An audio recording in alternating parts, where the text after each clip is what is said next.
Okay, got it. Good morning, Yewniece. Morning, Donald, you're right. Yes, I'm fine, thank you. Fine, thank you. Welcome to the Forgotten Generations interview, shall we say. It was so good to have met you at the Royal Air Force BAME annual conference. Yes. Fantastic. Yeah, good to meet you too. Really good day. Yeah, very good.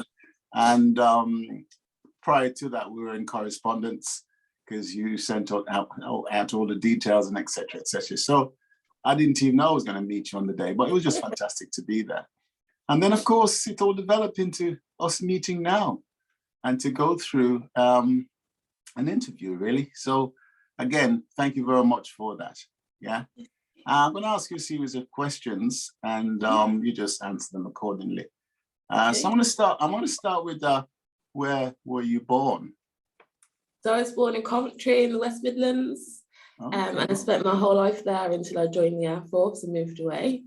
Okay. And is that, so what's your ethnic background? So my grandparents came over from Jamaica in the 50s and 60s. And then my parents were born in Coventry, and then we stayed there. So we've got a family all over the country. So from the West Indies, in the US, Canada, England. So we're all over the place, but background is from Jamaica. All right, so you've got family all over the world. Yes, yeah, all spread out. And have you traveled the world so far, or is that yet to come? Kind of. So I went to Jamaica about 13, 15 years ago. So I've only been there once. We went for a few weeks. We managed to see quite a few people then. And then I've seen some family in New York and Washington as well. So we've managed to see some people, but just not everybody. Oh, well, I mean, there's time yet, isn't there? Yeah. Did I ask where it was in Jamaica that you went? Can you remember? So we just stayed in Kingston when we went. My parents travelled out a bit more, but we stayed in Kingston with one of my mum's cousins. Right. And what was the experience like? You know, because I mean, it is different, isn't it? It was good. Obviously, I was quite young, so the food was amazing. The warm sea, the sandy beaches. Yeah. It's so colourful and vibrant as well. Everyone was really friendly, so it was a good experience. Yeah. And no doubt you'll be planning to go back in the future, right? Yes, I'd like to. Need to save up a bit of money, but definitely would like to go back. Right. So were you ever separated from your parents at all in any way? Or? No, so I've always lived with my family, but my dad was separated from his parents when he came to the UK. So he arrived when he was about 3, so back in 1965, 66. Okay. So I think his dad came to the UK in 1959 and his mum came in 1967. But I think his mum came first, left him with his family in Jamaica, then she went back to get him once she'd established and settled down. Right, okay. So did your dad ever talk to you about that experience of being left behind and coming here and all of that? Not so much, obviously he was quite young, he was still a toddler really. I think he does remember it. He remembers obviously coming here by ship. That's by ship even? Yeah, I came by, I think it took about, I don't know, maybe 2 weeks, took quite a while. Yeah. So he remembers parts of it, but obviously he was quite young, so he just stayed with his family until he, joined his mum and his dad again. Right. So both mum and dad sort of met in Coventry, because we're both Coventry. And then you're born. Are you an only child or you've got siblings? Or? A younger sister, she's 5 years younger, so she's at home with my parents still. Okay. So you've actually sort of branched out now and in the Royal Air Force. Yes, I've been in 5 years in February. Oh, 5 years, nearly a veteran. I don't know where the time's gone. Yeah. So what inspired you to join the Royal Air Force? I think just one day, I think I was going to school and I saw a plane in the sky and I thought, I want to be a pilot. And I was quite good at languages as well. So I looked into it a bit more and there was one job that I could do which would combine both. And I think that had me sold. And I thought if I can do the two things that I really enjoy doing, get paid to do it, then that'd be perfect. Right. So from there, then I became an air cadet and I really enjoyed it. And then I joined the military, not in the job that I wanted to do, But I joined up anyway. I thought I want to be, and I can reapply and change what I'm doing. And I've not really looked back since, to be honest. Oh, so you were an air cadet first? Yeah, I don't know if I should admit that, but I really did enjoy it. I don't know, a lot of people will see it as a precursor to joining the military, whether it's like air cadet or sea cadet or army cadet. Yeah. You know, so how long did you do in the cadets? So only about 2 years. So I joined when I was 16, so when I started my A levels. And also then I left school, then I left them, but it was a really good 2 years. Like the discipline, the drill, sports, you know, getting to the AT. I just really enjoyed all that. Really did. Well, there you said it, you see. I mean, about not admitting to that sort of thing. You said it. That's why you should admit to it, because it's just a good ground base, isn't it, to launch you into, especially if you have an interest in joining the bigger world, so to speak. You know, it's just fantastic. And your experience of female, say, in the cadets, was any different to the male or anything like that? I don't know, perhaps it was more so my age. I feel like I was promoted quite quickly. Perhaps it was because I was older, but I feel like it was quite equal for men, boys and girls at that point. As long as you were good at what you did, you'd be recognised, you know, for your strengths and your abilities. There weren't many, in fact, I think there are probably more female cadets than there are females in the RAF that I've come into contact with anyway. So cadets are really open to all, especially the squadron that I went to. 8S Squadron Coventry, so it was brilliant. That's an interesting point you make there about the ratio of female in the RAF, especially, because that's quite something. I mean, it's so much different now than some years ago, because I think you know, there definitely is an increase, but for you to say that there is a ratio difference in the cadets to the Air Force, I don't know what you mean when you say that in terms of the actual ratio, other than it's more or less, there's less in the Air Force than in the cadets. But times gone by, there were very few female in the armed forces, full stop, especially the Royal Air Force. But there are quite a few now, right? Yes, we're getting there, and we'll see employing or recruiting more female and more BAME personnel is, you know, they are pushing that quite hard. And certainly in my chain of command, a lot of the officers are female. So I think maybe it depends what branch or trade you are. Obviously, like the engineering roles, you will see less. But I'm an air and space operations specialist, and we have got, you know, quite a few females in our trade. But I know if you go to other sections, and it is, you know, a very male-dominated environment. Right. So air operation. Say that again. It's a mouthful. It's air and space operations specialist. Oh, that's interesting. So do you know flight system, sorry? It used to be flight operations assistant. Yeah, okay. So do you know of a sergeant, I believe she's now, or Campbell, Sergeant Campbell, as in Sunny? Yes, I met her at the conference, actually. Oh, right. Yes, yeah, they talked about it at the conference. Yeah. So Sunny was also interviewed by myself because she's currently in the Falklands.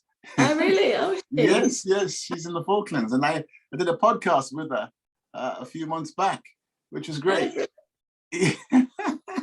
So I'll have to link yourself and Sunny together because we go back a few years. That's really, really good. So why your particular trade then? Why did you select that, or was it just happened to be the one that was in your way? So at the AFCO, so I said to them, so I couldn't apply for what I wanted to do, was up linguist. I had to wait a few years for health reasons. So I said to them, I want to travel, I want to see the world. And they suggested this job. And you can travel. I haven't been able to travel yet, but if you work on like a squadron, either fast jet or helicopter, you're certainly going to be away all the time, but I work in station operations, so I've not been anywhere. I've just spent the last 4.5 years at Lossiemouth. Oh, Lossiemouth. Yeah, I'm from Scotland. Oh, wow. Up in Scotland, where there's a lot of daylight during the summer months, but in the winter it's a little bit less favorable, shall we say? All right. So I guess you didn't actually volunteer to go to Scotland as your first choice of posting, right? I did. It was my first choice. Oh, really? Ah, that's very good. I guess you just wanted to get away and starting to explore the world.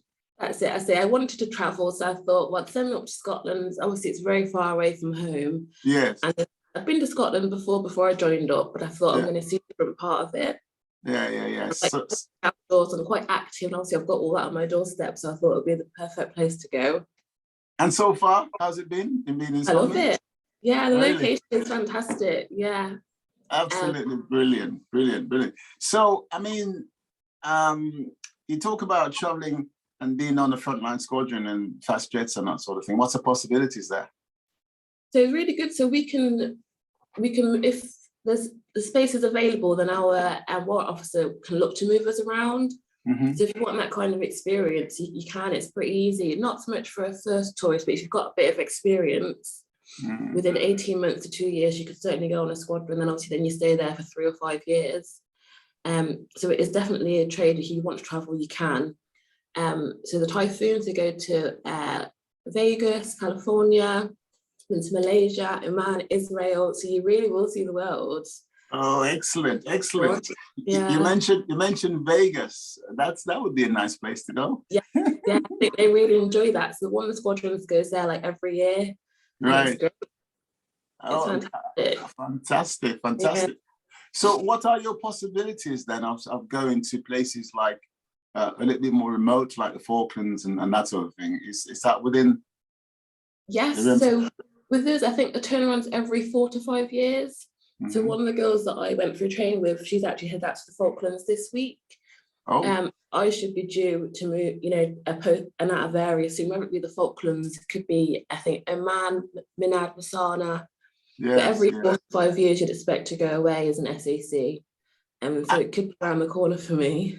Okay. And is that something that you look forward to as a part of the bigger scheme of traveling? Or do you think, I don't really want to go to Falklands because it might be a little bit not my cup of tea sort of thing? No, I still like to go. I think it's what you make of it. Obviously, some people don't really enjoy it, but as long as you're going to be there for 4 or 5 months, make the most of it whilst you're out there.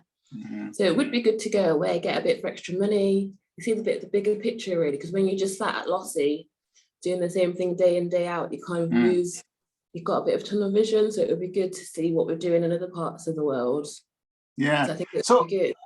Have you got any other family members that are a military sort of past or present, or no? I'm the first one, as far as I'm aware, especially with the immediate family, the first one to join. Wow. I did have a cousin who was looking to join up, but I don't think he was successful, so he's going to try again. But now I'm the only one that's serving. Did you get it? I mean, I don't know what influenced you in the first place if you did say that, but did anyone actually come to your school, for instance, from the military and talk about being the military? So is that what sort of started it all off, or what? I think perhaps that would have been in the back of my mind. It was something that I then considered a possibility or an option. I think it was, so I say it was only when I was in sixth form, so I think I did want to go to university beforehand. Then I thought if I can get a job and get experience without doing that, I'd rather have a job and not have that debt and be able to, live my life and learn on the go. But I think they did come to school and it was beneficial. Yeah, because what I mentioned that is the fact that, you've got the Army, the Navy, the Air Force, and you also have people who have served. So we talk about, say, the Commonwealth countries who have served this country for centuries, really. And from my experience, there's not enough education in the school to tell people, youngsters like yourself, to say there were other people like yourself who joined the armed forces. And if you've got an interest in joining the armed forces, then there are people that were before you, trailblazers and that sort of thing. Yes. So that's why to me, that's extremely important to actually start at a very young age and educate people in that way. So, carry on.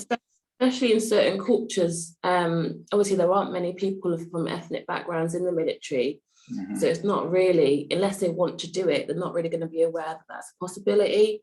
So I think it is helpful when, the careers office puts themselves out there and it gives people an idea that you know, you could be a doctor or a lawyer or anything in the RAF, but obviously people in white families have perhaps had people that have served in the military, so they know about it, but not so much, you know, in the BAME, people with BAME background. Yes, and I get that. So, you know, looking at the Navy, the Army, the Air Force, you went directly for the Air Force, as in why, as an opposed to the Army or the Navy? So I did have a time when I thought I wish I'd joined the Navy. Really? I think for me, RAF was because I could do the job that I wanted to do. But then I thought, we've had a guy who's just transferred from the Navy, and he travelled a lot, constantly away. Yeah. But I didn't know enough about the Army or the Navy at the time. I think that's why, just because I'd already looked into the RAF and that's what I wanted to do, but I wasn't aware of what I could do in the Navy. And I thought, oh, I've joined the wrong service, but I'm happy where I am now. Yes, indeed. And can I say that, you know, it's good to pursue your interest and to sort of say you're on that particular path. Now, you mentioned that you're doing what you want to do, and you also mentioned languages. So how is that in terms of, are you doing languages? Have you done languages or what? It's taken me a bit of time, but so I sat the French language assessment back in July, and I got my results back in October, so they graded me at professional level. Wow. So that's got my JPA, so I was really happy when that came through.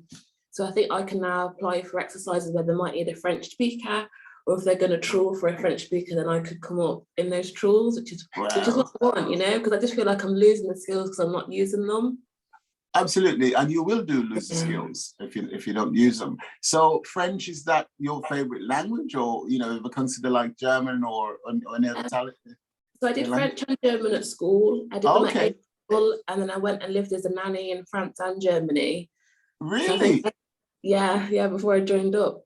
9 months in each I did. So I think I find French easier, but I think I'm better at German. Oh! So where did you live in Germany? So I was just in the countryside outside of Munich, more or less on the border with Austria, in Bavaria. That so sounds really remote. Really nice, really nice. It was great. It was great to travel, meet new people, go to museums, art galleries. I had a really good time in both countries, actually. Really good. So, du bist sehr fleißig auf Deutsch.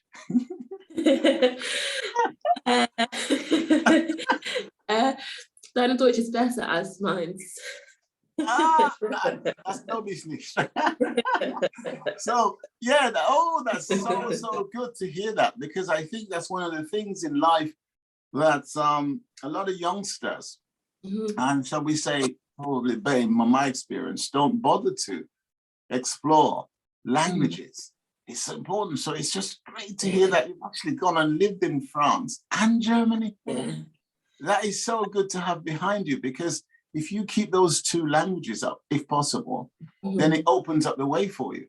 And the reason I say that is that I was actually used as an interpreter back in my day. Oh, really? On the squadron, because I actually did my up to first class interpreter in Germany. Oh, brilliant. And I was on the squadron, and when they wanted anybody, that was tannoyed to do the interpretation.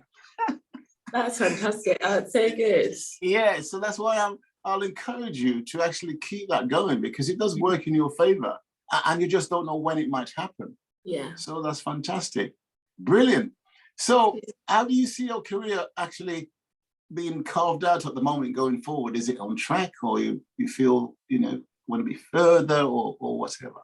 How's that? It's certainly on track. So I actually got picked up a couple of weeks ago after our board. So I've been promoted to corporal now. Wow! Yeah.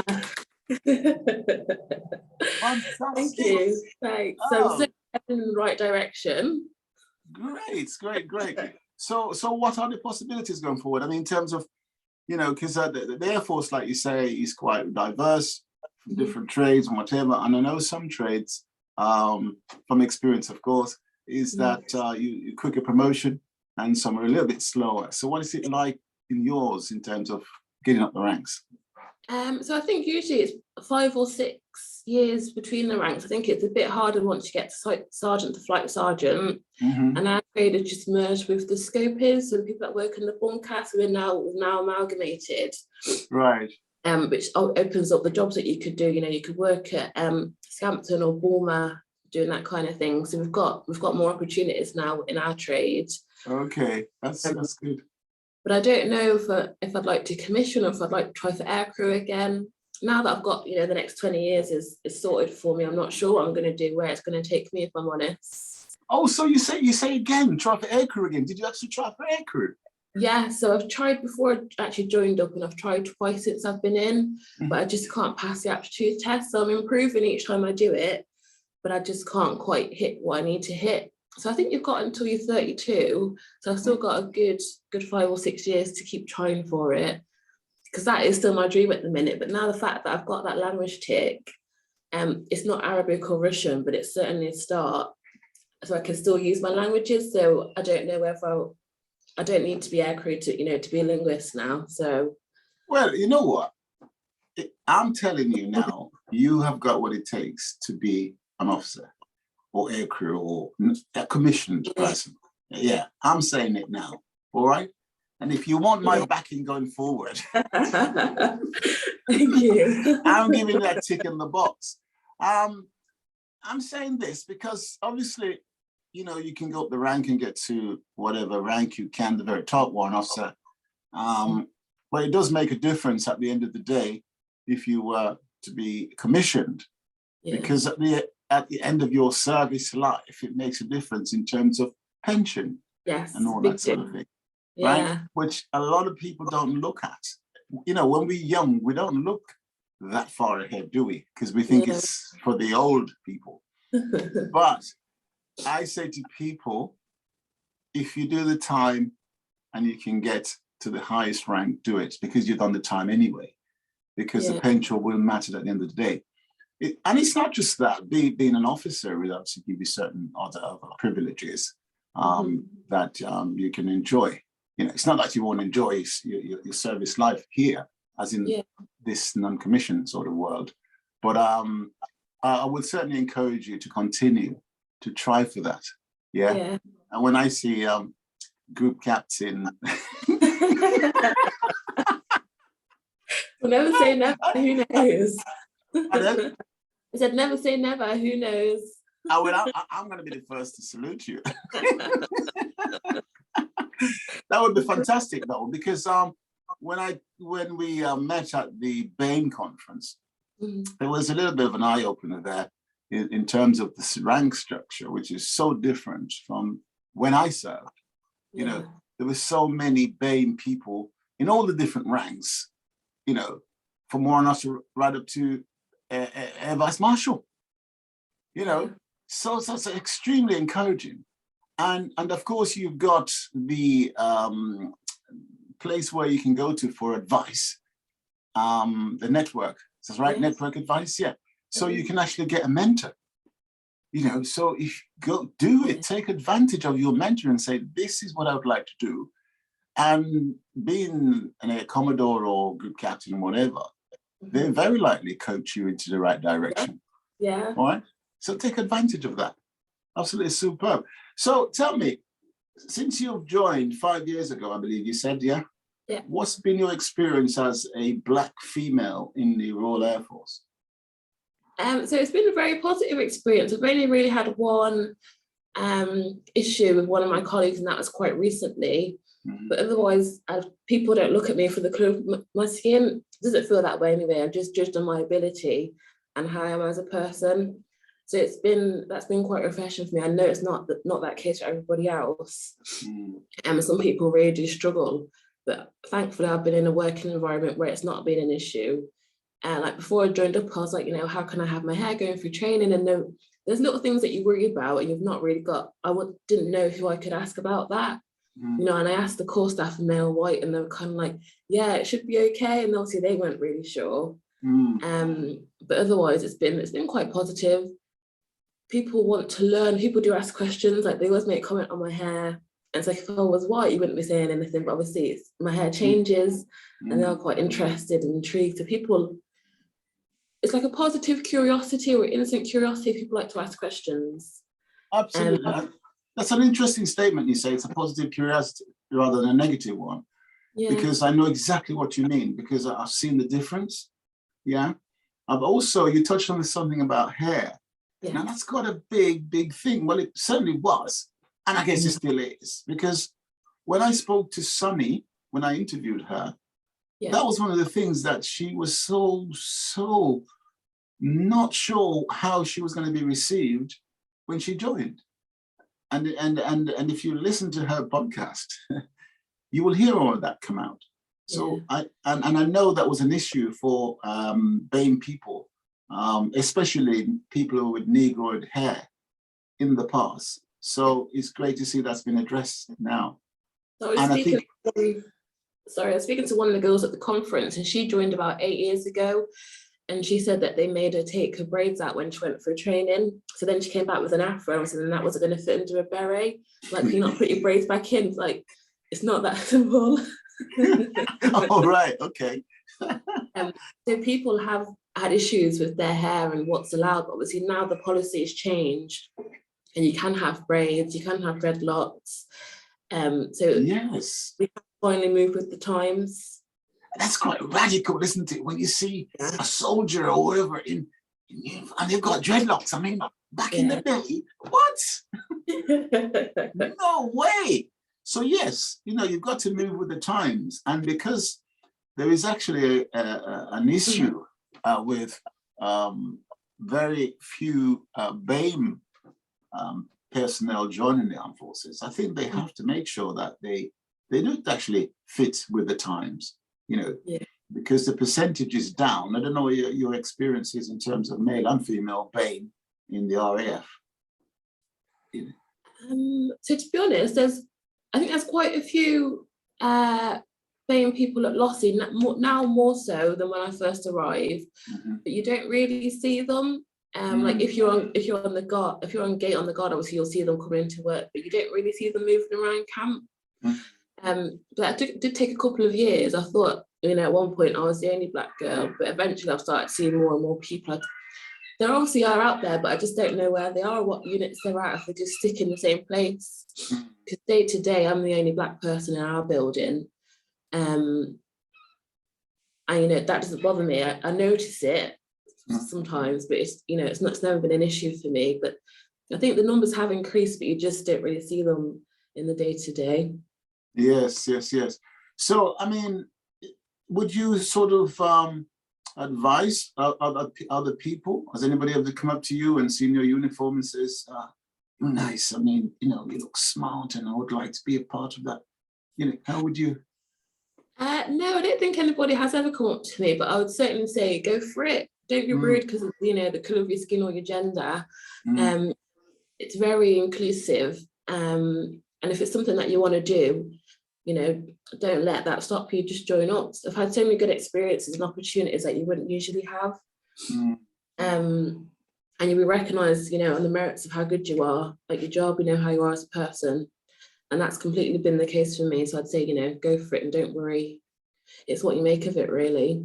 Absolutely. So have you managed to get yourself on a squadron and come up and gone in a fast jet yet, or a helicopter, or, Not yet. So hopefully I'd like to go to Odeon for my next post. I would like to work with helicopters. Oh, right, okay. I know I wouldn't be staying in any fancy places like the Typhoons, but I just want to get away and see the world. So I really don't mind if I'm in a field. Right. Okay, in the fields, yeah, because that would be quite an interesting sort of adventure. Yeah. And they go in the fields quite a lot, don't they? Yeah, some of the squadrons do, depending on what they're doing. But yeah, as I say, I don't mind where I am. Really want to travel and see the world, really. And so have you got a particular country that you think, well, that's my next port of call if I get a chance? No, just anywhere. I'll take anywhere at the minute, especially with obviously COVID and lockdown. I've not been on holiday. I've travelled around in Scotland, but it's just not the same. It's quite cold, and obviously the sea's not very warm. So I would take anywhere, to be honest. So where do they go these days? That's hot, as in the Air Force, So obviously, if I was on one of the air transport, like at Rise, they go to the Caribbean if there's any like relief humanitarian jobs out there. Wow. As I say, parts of Asia as well, Malaysia, Vietnam. It could All literally right. be anywhere, to be honest. Obviously, the Europe as well. Yeah. With the typhoons like Romania, Estonia, that kind of place. It literally could be anywhere, and the Right. PA, the States as well. So So you know, the world is your oyster, right? Once you get on a particular squadron that travels around quite a bit. I would say, I don't know what you like in terms of, I think you're quite adventurous, but I'll say try and get a flight in one of those fast jets. you know, what have you got these days? You still got tornadoes and no, so it's just Typhoon now in F-35. Okay. So we used to have the twin-seater Typhoon at Lossy, but they're all down at Conisby now. So you used to be able to have packed trips. Okay. They don't offer that at Lossy. I think you'd have to be at Conisby to do that. All right. Or if you obviously go to Valley or Lehman, you can get on a Hawk. Yes. Yeah. Fascinating. You can do that. Fascinating. Yeah. So, futuristically, how do you see your future? Do you feel it's a bright one, going forward? Because, getting corporal after 5 years, I think it's pretty much, so how do you see that panning out? Yes, I think it will be a bright one. I'll just obviously continue to work hard, do what I do, and hopefully, perhaps reach warrant officer or maybe commission. So I'd like to stay in for as long as I can, really. As long as I enjoy what it is that I do, I'm happy to stay in, work hard, meet different people, and just see where it takes me, really. How does mommy and daddy feel about you being in the forces? I think that, they're happy and they're proud. They've always encouraged me. It's something that I wanted to do. It's a good career to go into. Obviously, I left home when I was 18 when I went to France. So I've always kind of been away. So that's not been an issue. And obviously, now I can just drive home. And we chat quite a bit anyway. So the distance hasn't been bad. And they're just happy that I enjoy what I do. What about your younger sister then? How does she feel?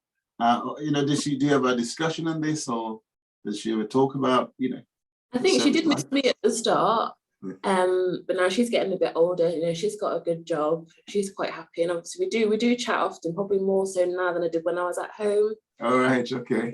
So we are quite a close family, so it's not been an issue really. That's fantastic, really. Yeah. So Coventry is the place to be, right? Your birth town, yeah?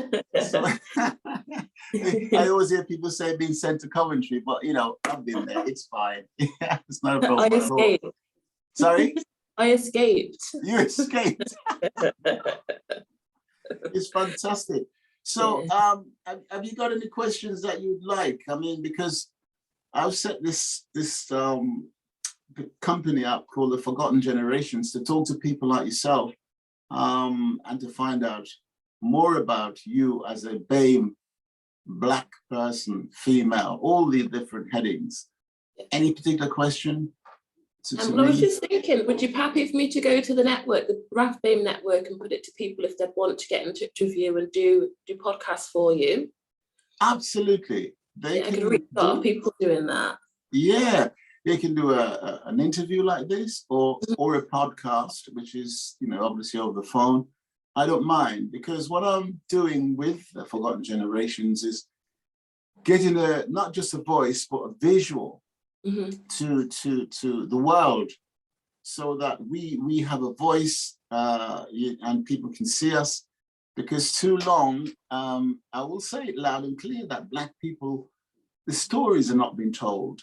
Yeah. Because there are a lot of good things being done, a lot of which are mentioned on my website. And when I see so many things that I wasn't taught when I was youngster, and they've been around for years, we shouldn't be going forward and still doing the same thing. We should be telling the stories. So yes, please, let them come and tell me their stories. I'll be glad to hear them. Yeah. So important, because sometimes you think you're the only one, but then you realize you're not. People have been before you, and it's so refreshing. It gives you a bit of confidence. Absolutely. Yeah, because I thought I was one of the first to join when I joined, you know, Black person, when I had people in centuries before me. And it's just lack of education, really. Yeah. And you had the likes of, you know, the World War II veterans, the more recent times, and there's quite a few of them still about. Yeah.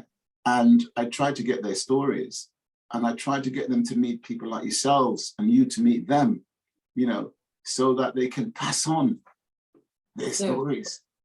Yeah. It's so important because, like you say, it gives you that encouragement to say, you know, that people like yourselves have gone on and have achieved. You know, it's fantastic to see now the structure in the Royal Air Force from that visit, the different people and the different ranks going up. So, you know, I really love it. And I feel that there is somewhere that you can go to, someone that you can go to if you have a problem, and you can sort, you know, that problem out. So you don't feel alone, even if you are alone, if you know what I mean. Yeah. So absolutely. Are there any other questions that you've got for me? No, not at the moment, no. Well, it's been absolutely fantastic to be able to talk to you and to capture this, you know, going forward. Yeah. So let's go forward together, as they say, and tell people about this for me, please, and ask them if they would like to become a member as well. I will do. Yeah. So I can get more information. And thank you so much for joining me today on the Forgotten Generations interview. Yeah, thank you for having me. You're more than welcome. Okay. Bye-bye. Thanks, bye. Bye. Bye.